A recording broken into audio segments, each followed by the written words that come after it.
And here we have him, Shane Robertson. How you going, mate? Good, Rock. The king of Dalesford, eh? Sitting in the king's chair. Well, yeah, King of Dalesford, King of Hepburn. Hepburn, yes, I love it. They said the King of Dalesford, they'd come and shoot me. Hepburn, yeah, because you've been here a while, yeah? You're coaching up here? Coach, I've just stood down, so I've been up around this area. I've coached Dalesford, I've coached Hepburn, Castlemaine, so I've been around the country clubs up around this way now for probably the last 30 years. 30 years, yeah, since that wonderful, time you had at Carlton. So here we're at episode 38, right? So we only get the best. So, well, you're the only premiership player that wore the number 38. Yeah, this scares me, yes. Nah. No. Yeah, and we actually had a bit of a look, and we can't even find there's a 38 anymore, is there? Well, they've retired after you. They retired the jumper. Well, they've retired the jumper. I went to Sydney, the GWS game last weekend, and had a flick through the record, and 37 up to 39. That's right. They've retired the 38, and we've just done our homework now, and it's been a few years. Yeah, it's been a few years. It's either that it's jinxed, or there's just no shit kickers coming through the country. No, they're going to wait for the good one, mate. They're going to give you a call. I hope not, because you don't get interviews like this, and hopefully. That's it. So we had a few beers. That's it. All right, let's start. So tell us. First of all, I heard when you were in your junior years at school, you were pretty much a elite athlete, in running. Was it hurdles or high jump? I was in the Victorian championships for hurdling. So over the 100 metres and whatever. But back in the school days, where I went to was basically from 1500 down. So we covered all the distances and. I went okay, but it wasn't a love of mine. But it was just something I pursued after. But footy was the number one priority. Yeah, I think in those days too. I remember school, man. You used to do all those athletic days. You know what I mean? So you used to run in everything, or do the hurdles, or do the shot put and that, and do all those things. And well, the best part about it was the school days. You do sport, you get out of school with it. Yeah, that's right. So the teacher would always knock on the door, and we've got a bit of a gig going on out on the oval. So if you were half decent at it, you got out of school. Mate. And that's what it was all about in the 80s and that, man. Just get out of school, or the 70s, yeah. No, that's good. So then you did start playing football. So tell me, right, so when you were a kid and you started playing footy, tell me, was the family happy that you were playing footy? My family were very supportive. The old man, not so much. The old man wasn't so much. I didn't want to put it straightforward, but the old man wasn't so supportive, was he? Oh, look, the old man was old school. He was a truck driver, boxer.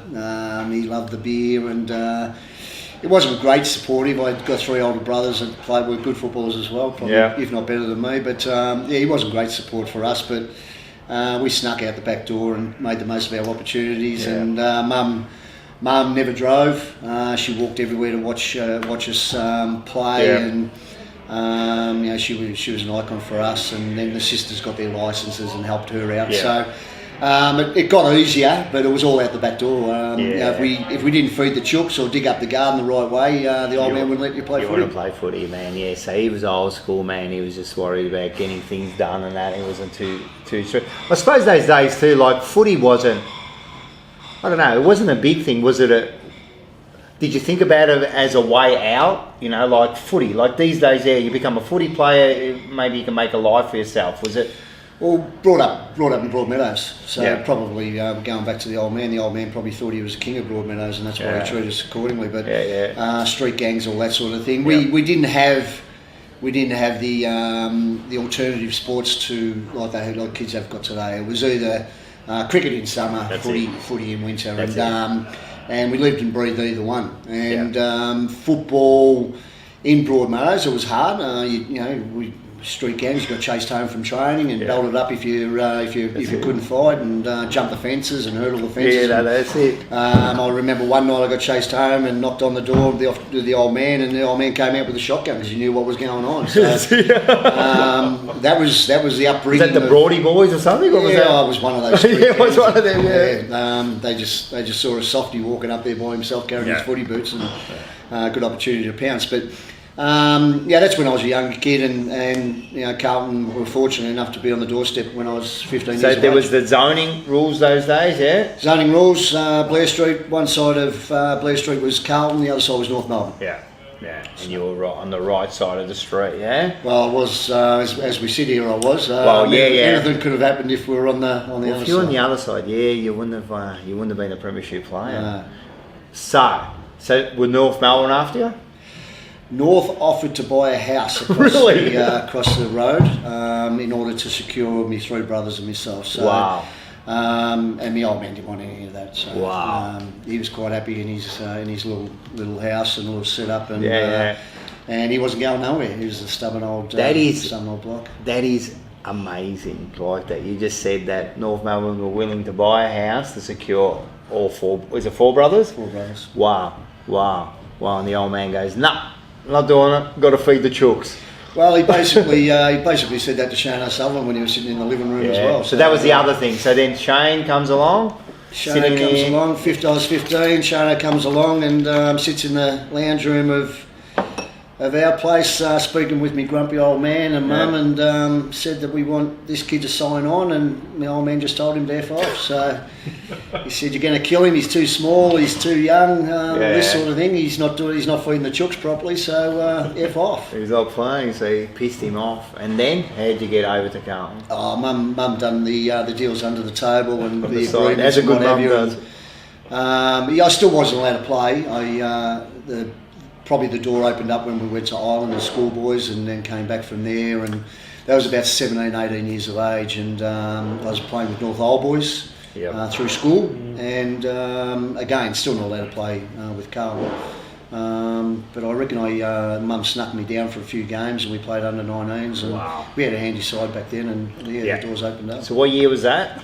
That would have been going into the 80s and the 81s. Yeah. So coming in, so Carlton was strong at that time, man.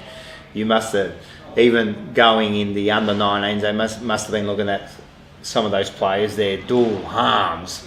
Well, to be honest, I couldn't give a rat's ass because I wasn't a Carlton supporter. I was a Swan supporter. So I was red and white to the back teeth. The Mark Browning and all those sort of guys were my idols. So I lived and breathed the red and white, and then went down to the under 19s, and you virtually had to swap over. You do, and you hear that a lot. That like you swap over to a new side, especially you Swans. When there's Collingwood that come over to Carlton, I'm thinking, how can you do it? But you do, and then you end up loving the side. I suppose I did speak to Harms, and he said you don't really fall in love with the side, man. You fall in love with your teammates. Like it's the team, isn't it? Well, it was Harmsy's spot on because back in the 80s we were a very close knit group of blokes. We not only played passionate football for each other, but we'd done it pretty hard behind the scenes as well.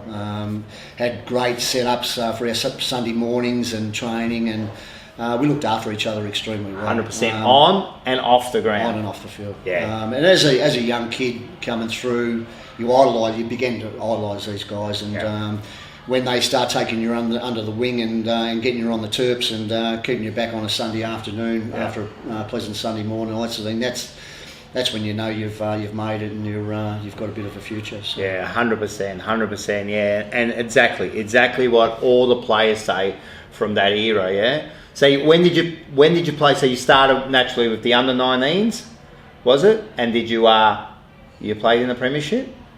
In the 19s? Yeah.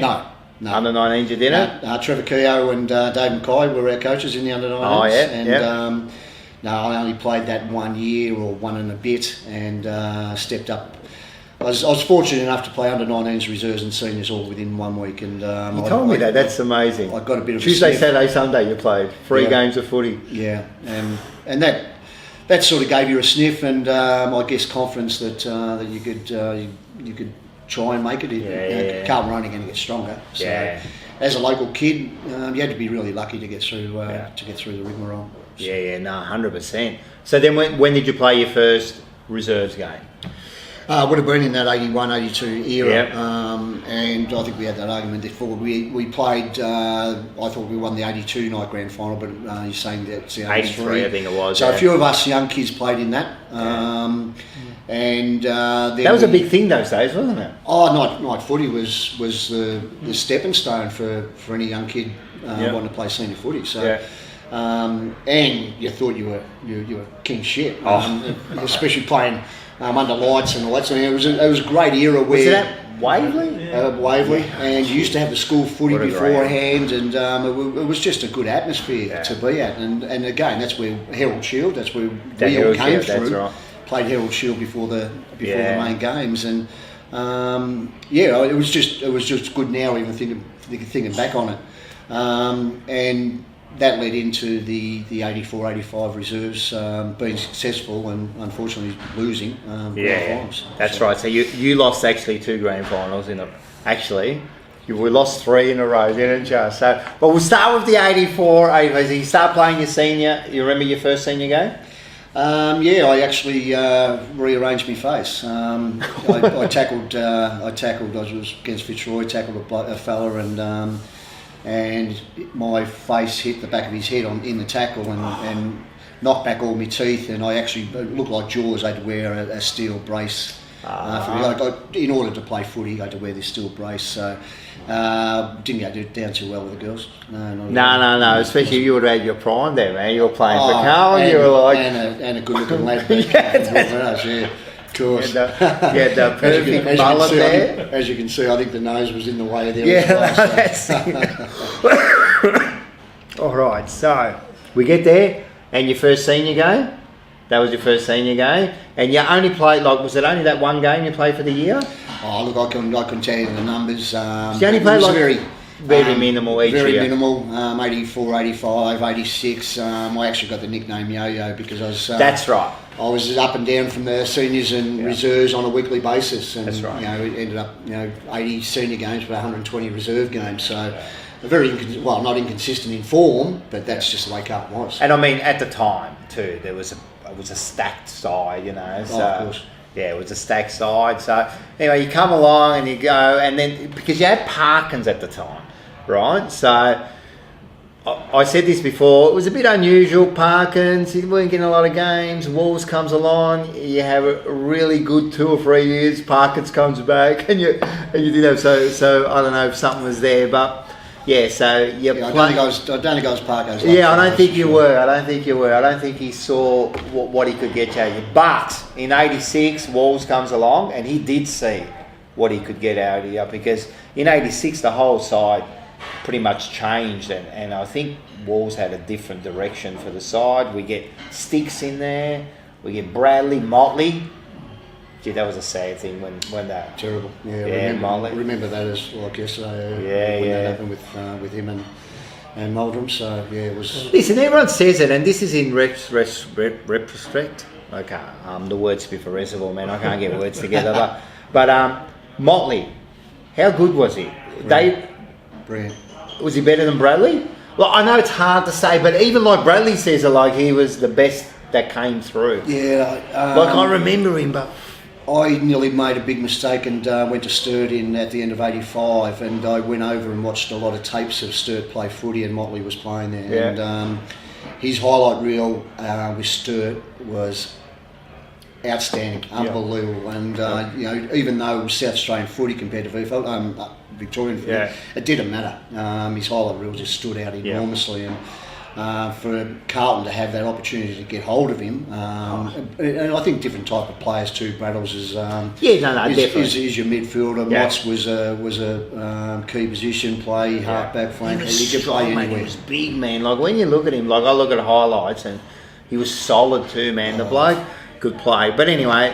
It's a real shame that we didn't see the best out of him. Yeah. And they say, like, I've spoken to a few, like, of the '87 premiership side, and it was almost dedicated to them. It was, there was Motley, and there was it who? There's English. Who got the? Desi had the cancer. Had the cancer. So it was almost dedicated to them, wasn't it? Yeah, it was.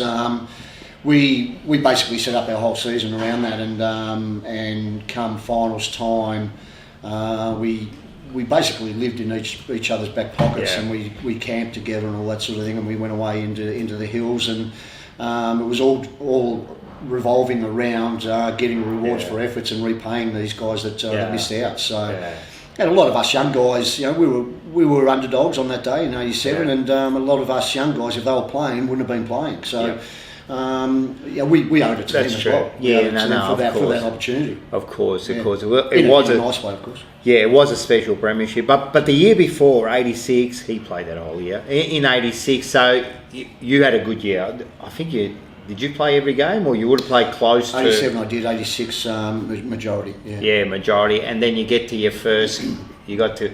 Wow. First of all, there was a Sydney game in the finals. There wasn't there? I was playing on Murphy, yep. Yeah? And did you kick the... Well, you tell us. Sydney were the gun side. They were, I think, favourites to actually take the whole thing out. That's when old Doc got up there and tried to buy the premiership, and we knocked them out. We knocked them out, I think, in the qualifying final. Yeah. You kicked the winning goal, huh? I was playing on Murphy and took a one-hander and kicked a 50-yard bomb, and put it out of their control. Nice. And then you get to... Anyway, we get to that grand final, and it didn't go our way, did it? That '86 grand final. No. It's as much as what we done everything right in the second semi. I forget how they ran back then, but I think we went straight in. I think, and went pear shaped in the and Hawthorn were a great side those days, But I think it spurred you on for the next year, because next year, you had a great year, the '87, the whole team had a great year, and then we get to this grand final, and it was perfect, the weather, they had a tough game the week before against Melbourne, you know what I mean, and there was that penalty, and they just got over. I think Melbourne kind of fancied themselves if they got into the grand final there, yeah. Well, I wish they didn't. I would have been playing on Robbie Flower, and that would have been Flower and Dipper, they played the same. They were still nightmares. I'm still dreaming about it. But going back to the '86, going '87, there's an old saying, and I preach it now that I'm coaching for so long. You've got to lose one before you win one. Yeah. And sometimes when you become just that winning flavour of the month all the time, you never really get that hunger. To continue, and when you lose them, and me personally, I've lost 3 in a row. That hunger to actually get across the line was enormous, and the younger fellas in the side felt that way as well. 100%, man. So what was that feeling going into the '87 at the start when you lose that '86, and you go into a pre-season? What was the talk like? What are you saying? Are we hungry for the we out for revenge? Did we miss one? I think we was too tired to talk too much about it. We got flogged. They were back in the days of Wolsey introducing the 100s and the 10k time trials, and we were doing 10k time trials in 40-degree heat. Blokes were getting carried off to hospital. So it was the work that you had to do, and we just had to believe that at the end of the day, all this torture was going to get us across the line, and it did. It did. 38 degrees out in the middle on grand final day reminds you back to the 10k time trials when you run around Flemington. That's what it was all about, and that got us across the line. It did get you across the line, man. That was I think the hottest grand final ever, I think. At the moment, and it did get you across the line, man. You played brilliantly that day, all of you. You had a good game. I reckon Dipper just took the numbers, or took you just in that first half. No, he creamed me. I wanted to be nice. He told me, I was supposed to be tagging Dipper, and I really had to watch him coming off the line to protect the midfielder. And I was pretty focused. I can remember running out on the ground now, and I was pretty focused. I knew the job I had to do. And even when I watched the first half now, I was 100 yards away from Dipper, and I just didn't execute what I was told to do by Wolsey. And Wolsey took me off the ground, gave me a lecture in no uncertain terms, and luckily he had the faith to put me back on Dipper. And what'd you do? start manning him up closer? What did you do? Just played him tighter, and when he was getting enough of the ball in the first half, luckily enough, I was close enough to him that I turned the tides there, and I was in a position to get the footy rather than him. So it helps when your side's got momentum as well, and you can win the footy and receive the footy and what have you. But it was just dumb footy in the first half, and I respected my football talents enough to go back. I'd played on Greg Williams in the past, and then Darren Mullanes and all that. So I trusted myself to do the job on him, and it was imperative if we were going to do anything. We had to shut him down. So I had to do it. So. You did, and he was a tough player, Dipper, wasn't he, man? He was he was tough, man. So it was good, man. And not only you, man. I mean, we had some big performances, none other than David Rees-Jones on Brereton. Like, that was a bit of an unusual move when they moved him back there, and he did the job. Yeah, it was an unlikely move when it was on paper, but Rees is a great character. He's very proud in the way he goes about it, and we're still good mates now. And He was the man for the job, because you knew he could rise to the occasion to do that job. That's a good move, man. I'm telling you, for Wolsey to come up with that, and say, right, we're going to do this, because because I think the year before with Reese, he played on Ayres maybe, and he killed him in the final, and then in the grand final, it almost showed his hand, and then he got smashed that day, So, but in the '87, he definitely came back, and what a year, man! '87. That was Kernahan's first year of being the captain. That was huge. That was another big move to put Sticks as captain that next year, because you had Sellers the year before, he retired, and then all of a sudden you're putting, even though he was at 20. He would have been like 23. He's very raw. He was still very raw, wasn't he? And you're throwing him into the wolves of we want to win a premiership, captain. Brave move. But Wolsey wasn't shy in doing that anyway. I think blokes still question Wolsey now in a lot of things that he does. He had a lot of haters, but he had a lot of lovers. Fortunately enough, us young guys, he gave us the opportunity. So he did give you opportunity.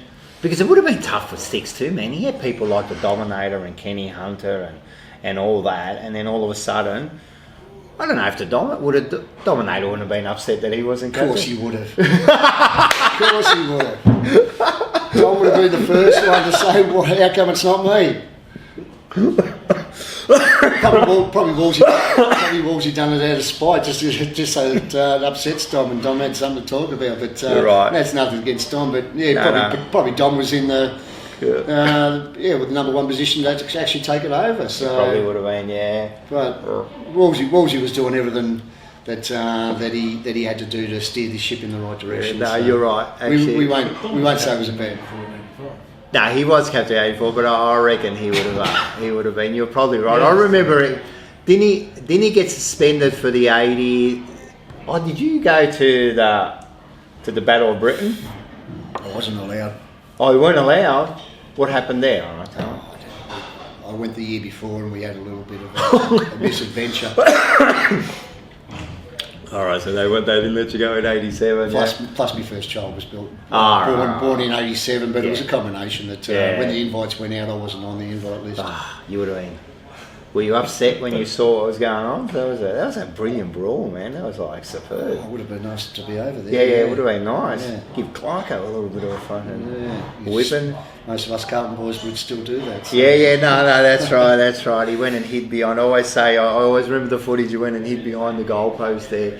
Good old Clarko, yeah. So actually, in that '87, he said because he got suspended in '87 for that Battle of Britain. Am I correct? Yeah. He did get suspended, and then he reckons did he say it cost him a Brownlow the year after? So he reckons like it cost him a Brownlow. He's a classic, yeah. So 87, and then 88. You got injured in 88, yeah. 88, I started. I actually fell off a ladder at home and done a shoulder, and that's. Was that how you did it? Yeah, built a Bagola and fell off the top rung, came down and done the shoulder, and that's where I wore the short t-shirt, the t-shirt That's jumper. right. Did you cut it? I had a brace underneath. You had the brace and you cut it, so you would hide it. Well, we played out at Waverley. I think one of the pre-season games, because back then you couldn't take time off. If you took time off or you got surgery or something, you'd probably never break back in. So had to hang in there. Our physio then, Ivan Gutteridge, we came together with this thermo steel brace, had buckets and braces and that everywhere, and it done the trick. It was a really good thing. But we played out of Waverley. It was about 35 degrees, and I reckon I lost about 10 kilo in 5 minutes. And a long sleeve. So we cut the sleeves off because you couldn't cut it any further because they had buckles, steel buckles on the thing where the straps went through, and you end up playing with it for most of the season. So that's where the old t-shirts. They wouldn't even be allowed to play with that now, would they? Oh, they weren't allowed to play with it back then. Oh, weren't you? Is that why you covered it up? Yeah, we'll disguise it. Mate, someone runs into your shoulder there, man, you'll wipe them out. Oh, well, it's the opposition. Yeah, no, that's it, going starting, man. Shit. I love this, man. It was tough those days, man. I loved it, man. I loved the way the footy was played those days. But it was made out of thermo, so it was stinking hot. Even on I was great in the cold and muddy conditions like it got. It was nice and cosy, but it was pretty awkward. No, it would have been. Yeah. In 88, you get injured, and then you kept playing till 91, yeah? But on and off, yeah? You didn't get any consistency anymore, and I mean, Parkins come back, so you had no chance then. No, look, once injury started, I'd be the first one to admit I started losing control. I got caught up in a bad group of people, and being a Broady boy, that was easily done. Hit the grog, lost my way. I was taken. You were still young, weren't you? Yeah, I was 23 when I played the grand final, so I was 27 when I left in 91. But I just lost my way. I just didn't want to work hard anymore. I was taking shortcuts and easy way outs, and turned up to training with a can of lunch under my belt, and I was just a bad example to have around the club. And now I realise that. Now I coach. I realise that, but probably the downfall was a combination of that and the 1990 reserves grand final where I got suspended. I never got a look in after that. Because that was another loss, wasn't it? No, we won the 1990. Oh, you won the 90, yeah. We had a pretty good side.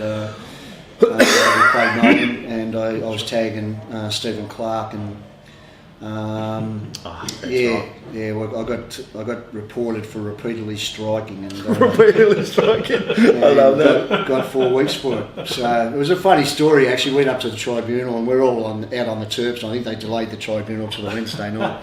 And went up to the tribunal, and Clark walks in with a cut nose, 2 black eyes, and whatever. And there was no pleading innocent. It was quite obvious what had happened. And the advocate asked the umpire how many times he'd been that I struck him, and he said 8 to 10. And he said, well, how many landed? And he said 8 to 10. And he said, and the advocate just turned around and said, just take 4 weeks and go. So that's it. But I never got a start in 91 because of that, and Parko took over, and again I wasn't the favourite. No, that's it. Hey, in those days there, if you don't mind me asking, what was the pay like in 90 and that? Roundabout figures. Shit for the locals. For the locals. Shit for the young fellas. Because always the top are going to get a bit more. Well, we were still working full-time jobs. That's the whole thing, Well, all right, were you getting as much as like a full-time job? If you played seniors, you do okay. So you do about the same, You do okay. But again, I had a pretty good season in 87, 88, or 88 because I started getting injured. And I think it was at the end of 87. Justin Madden said to me, go and see Colo, try and get a pay increase. He said, take a manager with you. He said, you'd be guaranteed a pay increase. You've got a great year, premiership, all that. I took a manager in with Colo's office, and it might have even been 86, and walked into Colo's office, and he turned around and just told me to F off. He said, you're kidding yourself, Robertson. He said, don't even bother. So, and that was it. Played on the same wage all the way through, but you had to play. I think Glascott said the same thing. Yeah, you had to play senior footy to make reasonable money. Yeah. Back then they had bonuses. Carlton would dangle the carrot and have bonuses and all that sort of thing, but you had to achieve That's what he said. Rack up some numbers to get a good wage. I think David was saying, Glasgow was saying that they used to pay you on what you've done, not what you potentially can do. Well, these days it's the opposite. It's almost like, oh, he could potentially be a star, let's give him the money, you know. Yeah. And even though, I think Glasgow said, even though he'd won 2 premierships, he still wasn't looked upon as, because he hadn't played 100 games or something, so... and I remember also, since you're talking with Cook Camillus, he said he walked in asking for a contract, but he had... Melbourne were after him or something. And he had like a bit of paper saying that they wanted him, you know. And first of all, what's his name? Colo said no, and then he had the bit of paper, and he goes, all right, and he gave him like a contract, you know. So that's funny, yeah. It's weird. It's completely different these days. Yeah, I think, in the 10 years I was at the club, I think, I actually played in 6 grand finals. I think I was only on a contract for a year or 2. That was about it. And the rest is just like match payments. Match payments and bonuses, Yeah. Oh, it's different these days. Yeah. So what happened after footy? Like after you finished there, then you came? 91, finished mid-year. Parko said I was too old and there wasn't a future there, so... finished mid-year draft, never got a look in, and finished off with Port Melbourne. And 92 came up to sunny old Darlford and started coaching in the country. Yeah. And how's it been? Like successful? You've been had a great time. The 30 years I've had 5 premierships, player and coach. Numerous runner-ups, numerous top 3s. We've been a very successful. Coach football sides that I've gone to. Darlford we rebuilt. Because they had a tough time. Went to Castlemaine, got a premiership. Still Castlemaine's last premiership coach. That's 2000. Come to Hepburn, and we've been around the club now for about 15, 20 years, where we've had 5 premierships and 4 premierships. Enjoyed it coaching? Loved it until recently. COVID's really killed footy, country footy in particular. Young kids have got to work these days rather than live a dream of playing footy or enjoy playing their footy on a Saturday. AFL's destroyed it because they don't give kids dreams anymore to go and play AFL. There's no recruiting scouts to come and see. No. We've got guys here that can play AFL footy. There's no question of doubt. But that's stupid. I got a 35-year-old that had 52 possessions on last Saturday. He's won 8 BNFs at Hepburn.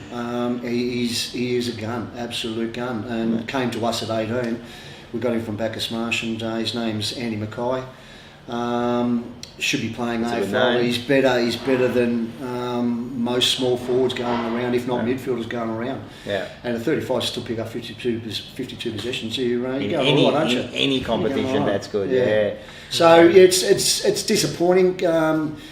Everyone struggles because of COVID, but the assistance the AFL is giving country footy or regional footy is zip, and if it continues to go this way, we can't field reserve sides, we can't field our juniors. Juniors are playing with 16 aside, sometimes 14 aside, just so the kids can have a game of footy. And the AFL are sitting on their hands. They appointed a pretty big name to look after regional footy, and he has done nothing. All he's doing at the moment is trying to find another coaching gig. Yeah, that's disgraceful. Because as you said, man, there'll be that many good footballers around, and just because the only way you can get through now is it the TAC Cup or whatever it is? TAC. And you've got to be lucky. And realistically, we've sent a lot of footballers over to Ballarat and Bendigo, and it's not really what you know and how good you are. It's who you know and whether you can get through the back door. Yeah, that's a shame. Because we really need this. We really need the country football to be strong, mate. We need it to be strong, mate. We've just got to give our kids something to do.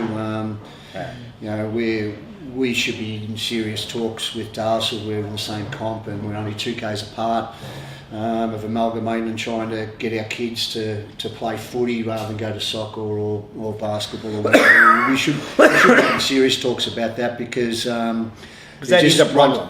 Sorry? That is a problem now. and there's the alternatives are there, but the easy alternative is to give sport away and hit the streets and gamble, drugs, and all that sort of thing. So even though I wasn't a good advocate back in the 90s about as I've done some things that I've been ashamed of, turning up to training pissed and turning up to games pissed and all that sort of thing. We see now as we finally get mature that we should be looking after our kids. We're all generals after the battle, mate. Only if we knew what we knew when we were kids, man. When we were kids. All right, so now one last thing. You watch the Blues now? Always watch the Blues. How they going? So you've seen us in the last, say before this year, in the last, let's say 10, everyone says 20, but let's say in the last 10 years the place has been run like a disgrace from top to bottom. I've said this 100 times, they can come at me. It was a disgrace from top to bottom. They had the wrong people. I think they've kind of turned the corner at the moment, just with their leadership and also their team. So what do you reckon? How are we going? Yeah, look, I think behind the scenes is the number one scenario. They've always been professional behind the scenes, but have they been fair dinkum about it? But whereas I've been to a couple of functions, I don't get to see a lot of footy or go to a lot of footy. The passion's back this year. Behind the scenes, they're talking with passion. They're not just selling themselves and presenting themselves. But on the field, Rossi's been a great pickup because he's brought that aggressive, competitive approach and basically moulded that around his own game, which is great because that's exactly what we needed. 100%, man. We were just too soft in the contests and taking football for granted and enjoyed losing. And the Carlton blokes of the 80s and the 70s and 80s and 90s don't enjoy losing, and we were talking about it earlier, to see two footy clubs come together at the end of a game and have a chat and a laugh and a pat on the back and a kiss and a cuddle and all that sort of thing. After you lose, that's like it's embarrassing. And us old school, I had a coffee with Wolsey in the car park here last Friday, and he blatantly said to me, if you'd done that back in our day, you'd never play football again. Simple as that. And Vossi's brought that to the table. He's brought. I think so. He's brought that hunger to win and a more aggressive game plan that seems to be suiting us. 100%, man. Excuse me. No, 100%. It looks completely different. The way they're setting up, their aggression. Man, he's a triple tremor. I've always said outside of Sticks, because I think Sticks the greatest captain, right? But outside of Sticks, like Vossi and Hodge are two of the greatest modern day captains, you know what I mean? Just the way they play the game, they're winners. They never accepted anything but, like winning, you know what I mean? And I think that's what Vossi's bringing in. Now, when the players look at him for like leadership, hey, we're talking about a triple premiership captain, Brownlow medalist, they're going to listen to him. Well, I don't think he's not standing at the front of a group. He's young enough to actually present his ideas across to the group, but the group aren't looking at him as a bloke just going through the rigmarole of a coach. They know what he's trying to bring is that aggressive approach that he had back in his heyday, and that's what suits us now. So, hey, boys, 100%. Listen to it because... and they're doing it now. Like when I'm watching it, man, they're doing... What about one that's kind of a player that's kind of similar to you? Lockie O'Brien. How's he going? Yeah, well, I've only watched Lockie this year, and I didn't really understand the background, and he's going back 3 or 4 years now, and GW, when I was up at GWS, there were some they bag old him, Carlton blokes in the outer having a bag. He's the whipping boy. I liked him. I liked him on the outside. I like his sweeping left foot. He was hitting his targets extremely well. I think he's a type of kid that if we persist with him, he's a bit like me. You're gonna get your 80, 100 games out of him, if not more, because they tend to tick him up pretty easy these days. I reckon he's close to like 50 or 60 games already. Yeah, so, I mean they get 200 easy these days. But he's that sort of player that'll get there, and. We don't have to throw him into the midfield straight away. He's doing a good job on the outside, and when his turn comes, with the opportunity to do a little bit of it. Then we start developing it and going through it. But we'll talk about one more player I think is the best footballer at the moment. beat the King Charlie Curnow. What do you reckon about him? Everyone's talking about him. Oh, mate, how good is he, man? Like he's one of those players I've seen. Like, man, he takes control of the contest. You know what I mean? Takes a mark. He can do those special things on the ground. I never thought he was going to get back to his best after his injuries. You know, but well, it comes down to work ethic. Going back to the GWS, because I don't get a chance to go and watch games live. So that was the opportunity to sit back, have a beer, and just watch the players work behind the scenes. Charlie led from the goal square. He took the ball right in front of us, actually, which was about 60 metres out. Yeah. Delivered the ball back inside. Unfortunately, we turned it over. GWS took it up the other end. But his work ethic to go from that 60 metre zone over to the other side of the ground, which would have been 100, 150 metres, he left his opponent in his wake. Yeah. He either thought, well, you're not going to get the rebound footy, you're only wasting my time, and a GWS bloke sat off him. Yeah. Where'd the ball go? Straight to Charlie, because of his work ethic, and and he's reaping the benefits for that. And I think it also is the rest of the players have just got that confidence to, and when Harry's there as well, I mean, it's a perfect duo. You've got the confidence to feed them. Yeah, 100%. You've got those two big boys up there. They've got beautiful buckets. And they're all playing like, as I said, those midfielders and that are working beautifully now. And we picked up Hewitt and Chera, but I think more so Hewitt is a machine. Man, the bloke is like, he's a hard worker. He gets in there, gets the hard ball. And I think it's been perfect because now all of a sudden, it seems like Cripps has been let off the leash a little bit, and he's like now killing it. He looks like, you know what? Might I say he's playing a bit like Vossi used to play, just quietly at the moment. So I think he's influenced. I think we've still got a little bit of a problem down back, but the guys down there are honest. They'll give everything. And you'd have to say Wiedering's pretty good. Yeah, oh shit, yeah. Wiedering. But you're right. The others, I mean, you got Doc. Sard's all right. Sard's pretty good. But you're right. As far as the big man, you got Wiedering. If we could get one more, I mean, Lewis has done all right. Is it Lewis at the back? Yeah, Lewis Young. But we were saying, look, Harmsy said it today. Not that he's anything like this bloke I'm about to mention. Like I'm even embarrassed to say it, but he's got that little bit of a dual attributes where like he punches the ball, takes a good mark. Like Wiedering's got all the attributes to be a really, really good defender, Yeah, and that's what I said before. They're honest footballers that are doing their roles, and they're getting good support. We push back in defence, which again, Fossey's defensive work. We push back to support them well. And as a combination, they're working well. No, they're doing good. They're good. I'm telling you, as Carlton supporters, I'm fucking stoked, man, because I've been getting heartburn for the last 10 years, man. It's killing me, mate. That's good. That's good. All right. I enjoyed talking to you. Thank you very much. Joining the Jumper Punch. Pleasure. You become now a legend of the Jumper Punch. Well, there you go. Yeah, legend of the Jumper Punch. Premiership player, legend of the Jumper Punch. I don't know how you're gonna separate them two, but you are. Thank you very much. Once the word gets around the streets of Darcy Hepburn, the old Jumper Punch, I'll probably wear a couple. That's it. Exactly. Thanks very much, and go Blues. Go Blues.